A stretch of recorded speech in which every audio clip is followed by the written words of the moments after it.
ఏమంటారు, మరి వీడు మనవాడే కదా, వీడిని తేలిగ్గా చూస్తారంట. అది సహజం అన్నమాట. అటువంటిది నేను మొత్తం దేశంలో అంతా వెళ్తూ ఉంటాను, గౌరవిస్తూ ఉంటారు, అన్ని ఆశ్రమాలు ఉన్నాయి, అన్ని సభలకు వెళ్తూ ఉంటాను. కానీ నాకేదో పుణ్య విశేషం చేత మా జన్మస్థానం వస్తే అంత గౌరవం ఇంకెక్కడా లేదు. అదే ఎవరు గౌరవించరు ఎక్కడ. కానీ మా జన్మస్థానానికి వస్తే అంత గౌరవం, ఎందుకంటే నన్ను ఎక్కడెక్కడ గౌరవిస్తూ ఉంటారు, కానీ ఇంతగా ఎవరు గౌరవించలేదు. అది నా పుణ్య విశేషంగా నేను చెప్తున్నాను, ప్రత్యేకం జరిగినటువంటి విషయమే చెప్తున్నాను. వాళ్ళందరూ కూడా ఈ సభ చేయాలంటే ఎన్నో లక్షలు ఖర్చు అయినా సరే వాళ్ళందరూ కలిసి మేము తప్పకుండా చేస్తాం స్వామి, మీరేం సందేహించకండి అని ధైర్యంగా చెప్పి స్వామి చెప్పినట్లుగా అన్ని పార్టీలు ఒకే పార్టీ అయినారు. ఒకే పార్టీ అంటే ఏంటి? అఖిలాంధ్ర సాధు పరిషత్ 60వ సభ పార్టీ.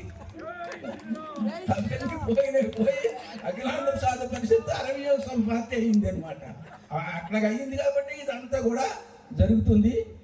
ఈ విధంగానే ఈ అఖిలాంధ్ర సాధు పరిషత్ సభ ఏ విధంగా అయితే ఏకమైందో, గ్రామస్తులందరూ కూడా అదే విధంగా ఉండి గ్రామాన్ని అభివృద్ధి చేసుకుండి ఈ ప్రాంతాన్ని కూడా అభివృద్ధి కలిగేటటువంటి పనులు చేసినట్లయితే మంచిది. అది కాక మధ్య గ్రామంలో చాలా విశేషమైనటువంటి వాళ్ళు మంచి దానము ధర్మము అది ఉంది కాబట్టి ఇదంతా చేయగలుగుతున్నారు.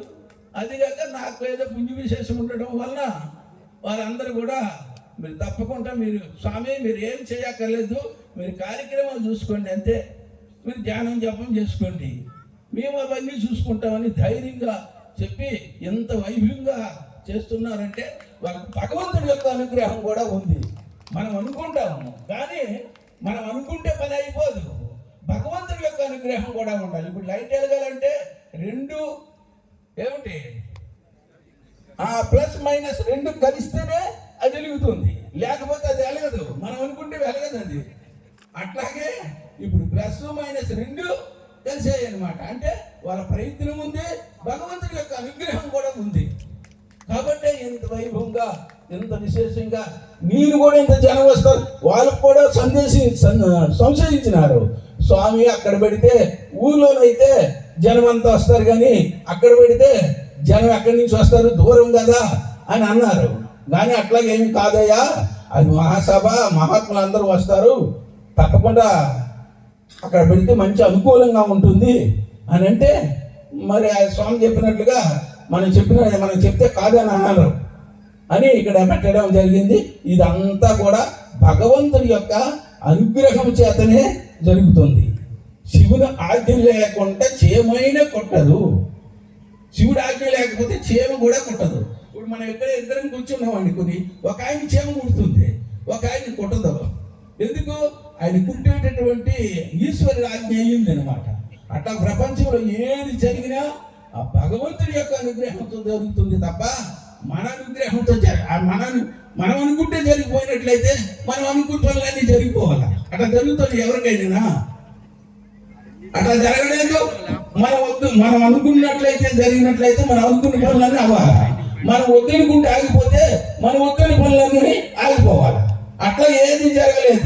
ఎట్లాగా ఇప్పుడు ఒక ఆయన ఉన్నాడండి, యాక్సిడెంట్ అయింది, కాలు విరిగిపోయింది. ఆయన ఏమైనా కాలు విరిగిపోవాలనుకున్నాడా? ఎవరైనా కాలు విరిగిపోవాలనుకోడు, వద్దనుకుంటాడు.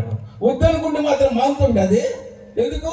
భగవంతుడి యొక్క ఆజ్ఞ ఉంది, కాలు విరిగేటటువంటి భగవంతుడి యొక్క ఆజ్ఞ ఉంది. కాబట్టి ఆయన యొక్క నిశ్చయమే జరుగుతుంది, మన నిశ్చయం ఏది జరగదు.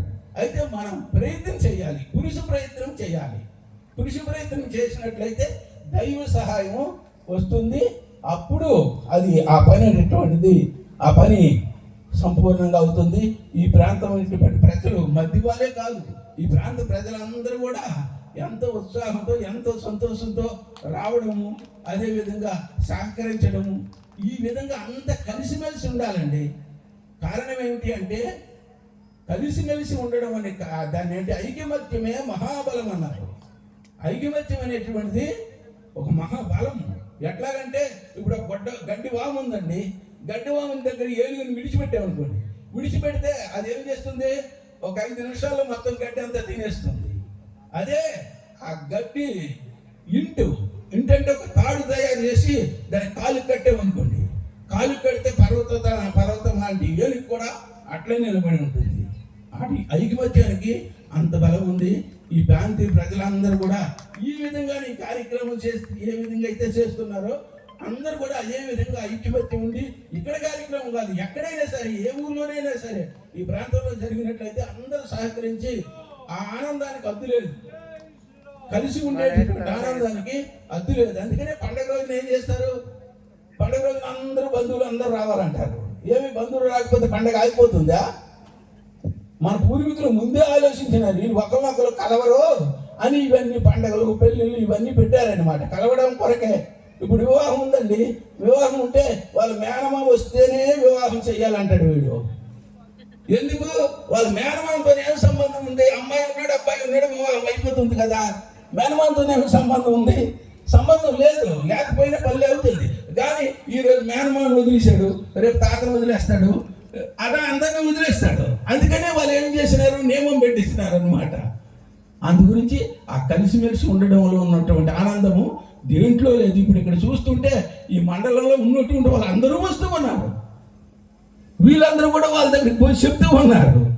దీనిలో ఉన్నటువంటి ఆనందం దేనిలో కూడా లేదు. ఇక్కడే కాదు, ఇంట్లో కూడా అట్లా ఉండాలి, ఇంట్లో కూడా ఐకమత్యంగా ఉండాలి. ఐకమత్యమే ఆనందానికి కారణము. మీరందరూ కూడా ఈ విధంగా ఉంటూ ఈ ప్రాంతాన్ని బాగా అభివృద్ధి చేసుకునేటువంటి శక్తిని